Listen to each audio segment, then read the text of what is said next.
Baik, perkenalkan nama saya Santi Wulandari, kelas E12 dengan NIM 2112062061, Program Studi Pendidikan Guru Sekolah Dasar. Jadi di sini saya akan membuat video. Saya akan membuat video mengenai inovasi pengembangan media pembelajaran berbasis digital interaktif untuk sekolah dasar pada muatan IPS dalam kurikulum 2013. Pengertian model pembelajaran IPS. Secara khusus, model diartikan sebagai kerangka konseptual yang digunakan sebagai pedoman dalam melakukan kegiatan. Setiap model pembelajaran mempunyai keunggulan dan kelemahan dibandingkan dengan yang lainnya. Tidak ada model pembelajaran yang paling efektif untuk semua mata pelajaran, untuk semua materi. Sebagai seorang guru harus mampu memilih model pembelajaran yang tepat bagi peserta didik. Model pembelajaran adalah suatu perencanaan atau suatu pola yang digunakan sebagai pedoman dalam merancang pembelajaran di kelas atau pembelajaran dalam tutorial. Model pembelajaran mengacu pada pendekatan pembelajaran yang akan digunakan termasuk di dalamnya tujuan pengajaran, tahap-tahap dalam kegiatan pembelajaran, lingkungan pembelajaran, dan pengelolaan kelas. Model resolving and problem solving dalam pembelajaran memiliki 5 langkah pembelajaran. Yang pertama, membaca dan berpikir atau mengidentifikasi fakta dan masalah, memvisualisasikan situasi, mendeskripsikan setting pemecahan, dan yang kedua ada mengeksplorasi dan merencanakan atau pengorganisasian informasi, melukiskan diagram pemecahan, membuat tabel grafik atau gambar. Yang ketiga, penyeleksian atau strategi, menetapkan pola, menguji pola, simulasi atau eksperimen, reduksi atau ekspansi, dedukasi logis, menulis persamaan. Selanjutnya, menemukan jawaban atau mengintimidasi menggunakan keterampilan komutasi, aljabar, dan geometri. Yang terakhir ada refleksi atau peluasan, mengoreksi jawaban, menemukan alternatif pemecahan, memperluas konsep dan generalisasi, mendiskusikan pemecahan, memformulasikan masalah-masalah variatif dan yang orisinil. Selanjutnya ada model inquiry training. Merupakan suatu proses untuk mengajukan pertanyaan dan mendorong semangat belajar para siswa pada jenjang pendidikan dasar dan menengah. Model inquiry training memiliki 5 langkah pembelajaran, yaitu menghadapkan masalah, menemukan masalah, mengkaji data dan mengeksperimentasi, mengorganisasikan, merumuskan dan menjelaskan, menganalisis, proses penelitian untuk memperoleh prosedur yang lebih efektif. Yang ketiga ada model problem-based instruction, adalah model pembelajaran yang berlandaskan paham konstruktif yang mengakomodir keterlibatan peserta didik dalam belajar dan pemecahan masalah autentik. Model problem ini memiliki 5 langkah pembelajaran, yaitu yang pertama ada guru mengidentifikasi atau mempresentasikan masalah atau isu yang berkaitan. Masalah bisa untuk 1 unit pembelajaran atau lebih, bisa untuk pertemuan 1, 2 atau 3 pertemuan, bisa berawal dari seleksi guru atau eksplorasi peserta didik. Yang kedua ada guru membantu peserta didik mengklarifikasikan masalah. dan menentukan bagaimana masalah itu diinvestigasikan. Yang ketiga yaitu guru membantu peserta didik dalam menciptakan makna terkait dengan hasil pemecahan masalah yang dilaporkan atau bagaimana mereka memecahkan masalah dan apa rasionalnya. Yang keempat ada pengorganisasian laporan, yaitu seperti makalah, laporan, lisan, model, program komputer, dan lain sebagainya.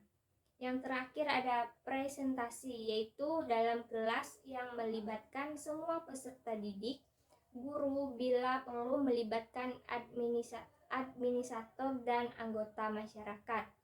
Yang keempat ada model pembelajaran perubahan konseptual, yaitu merupakan dasar bagi proses mental yang lebih tinggi untuk memasukkan prinsip-prinsip dan generalisasi. Oleh karena itu, untuk memecahkan masalah, seorang peserta didik harus mematuhi aturan-aturan antara yang selaras, dan aturan-aturan ini didasarkan pada konsep yang diperolehnya. Model pembelajaran merupakan konseptual, memiliki 6 langkah pembelajaran. Yang pertama ada sajian masalah konseptual dan kontekstual. Yang kedua ada konfrontasi miskonsepsi, yaitu terkait dengan masalah-masalah tersebut. Yang ketiga ada konfrontasi salangka, yang merupakan strategi demonstrasi, analogi, atau contoh-contoh tandingan. Yang ketiga ada konfrontasi pembuktian konsep dan prinsip secara alamiah. Selanjutnya ada konfrontasi materi dan contoh-contoh konseptual. Yang terakhir ada konfrontasi pertanyaan-pertanyaan untuk memperluas suatu pemahaman. Yang kelima ada model group investigation, adalah peserta didik yang hendaknya aktif, belajar, dan hendaknya didasari motivasi intrinsik, pengetahuan perkembangan tidak bersifat tetap. Kegiatan pembelajaran hendaknya sesuai dengan kebutuhan dan minat peserta didik. Model group investigation memiliki 6 langkah pembelajaran. Yang pertama ada menetapkan jumlah anggota kelompok, menentukan sumber, memilih topik, merumuskan masalah. Yang kedua ada planning atau menetapkan apa yang akan dipelajari, bagaimana mempelajarinya, siapa melakukan apa, dan apa tujuan dari pembelajaran tersebut.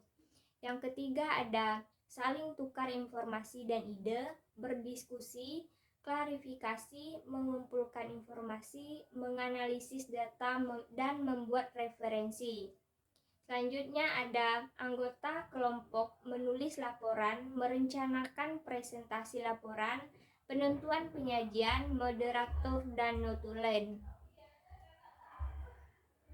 Selanjutnya ada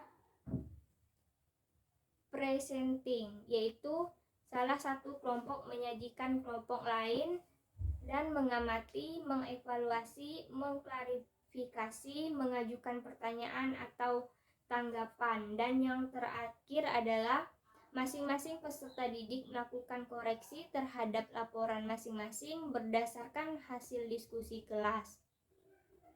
Ada VCT. Model pembelajaran ini merupakan teknik pembelajaran untuk membantu peserta didik dalam mencari dan menentukan suatu nilai yang dianggap baik dalam menghadapi persoalan, melalui proses menganalisis nilai yang sudah dan ada tertanam dalam diri peserta didik, yang bertujuan untuk yang pertama ada mengetahui dan mengukur tingkat kesadaran peserta didik tentang suatu nilai. Yang kedua ada menanamkan kesadaran peserta didik tentang nilai-nilai yang dimiliki, baik tingkat maupun sifat yang positif maupun yang negatif. Yang ketiga menanamkan nilai-nilai kepada peserta didik melalui cara yang rasional atau logis dan dapat diterima peserta didik, sehingga pada akhirnya nilai tersebut akan menjadi milik peserta didik sebagai proses kesadaran moral untuk kewajiban moral.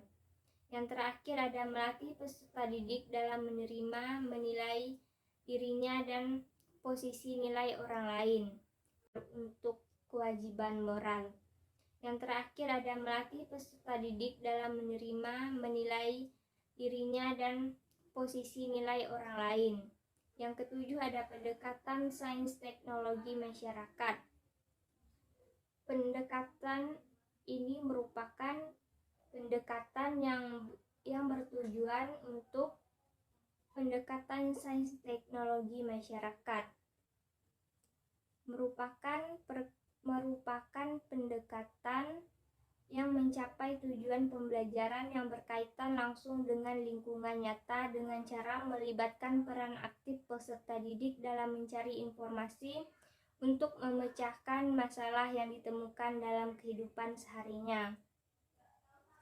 Yang kedelapan ada model portfolio, yaitu model pembelajaran dengan teori belajar konstruktivisme yang ada prinsipnya menggambarkan bahwa peserta didik membentuk atau membangun pengetahuan melalui interaksi dengan lingkungannya. Pendekatan sains teknologi masyarakat merupakan pendekatan yang mencapai tujuan pembelajaran yang berkaitan langsung dengan lingkungan nyata dengan cara melibatkan peran aktif peserta didik dalam mencari informasi untuk memecahkan masalah yang ditemukan dalam kehidupan seharinya. Yang kedelapan ada model portfolio, yaitu model pembelajaran dengan teori belajar konstruktivisme yang ada prinsipnya menggambarkan bahwa peserta didik membentuk atau membangun pengetahuan melalui interaksi dengan lingkungannya. Baik, selanjutnya saya akan membacakan muatan IPS KI-KD yang saya ambil.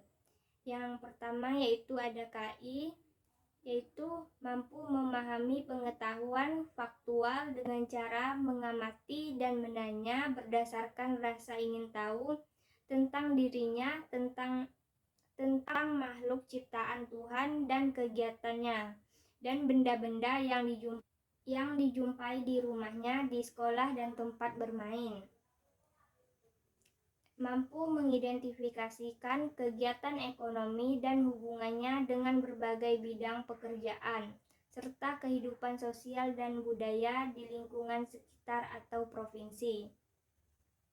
KI menyajikan pengetahuan faktual dalam bahasa yang jelas, sistematis dan logis, dalam karya yang estetis, dalam gerakan yang mencerminkan anak sehat, dan dalam tindakan yang mencerminkan perilaku anak beriman dan berakhlak mulia. Mampu menyajikan hasil identifikasi kegiatan ekonomi dan hubungannya dengan bidang pekerjaan serta kehidupan sosial dan budaya di lingkungan sekitar sampai provinsi. Dengan mata pelajaran IPS dengan tema daerah tempat tinggalku, subtema keunikan daerah tempat tinggalku.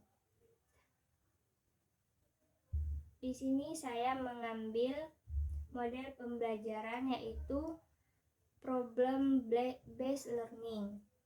Problem based learning adalah model pembelajaran yang mengutamakan di sini saya mengambil model pembelajaran yaitu problem based learning.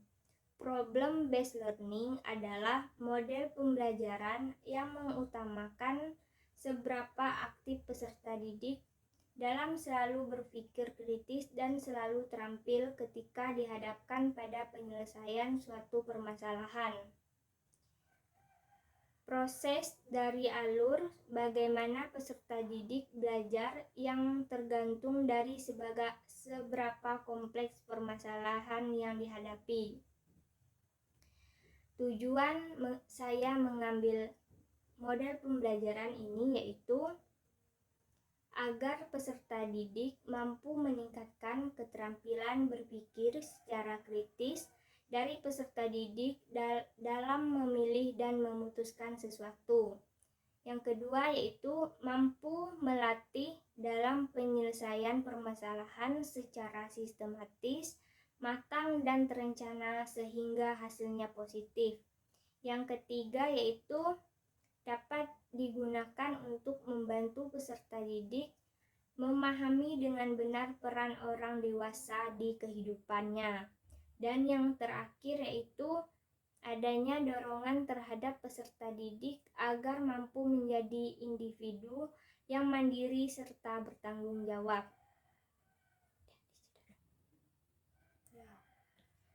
Kegiatan ekonomi adalah suatu kegiatan yang dilakukan manusia dalam rangka memenuhi kehidupannya, yang bertujuan untuk memenuhi kebutuhan hidup yang beragam.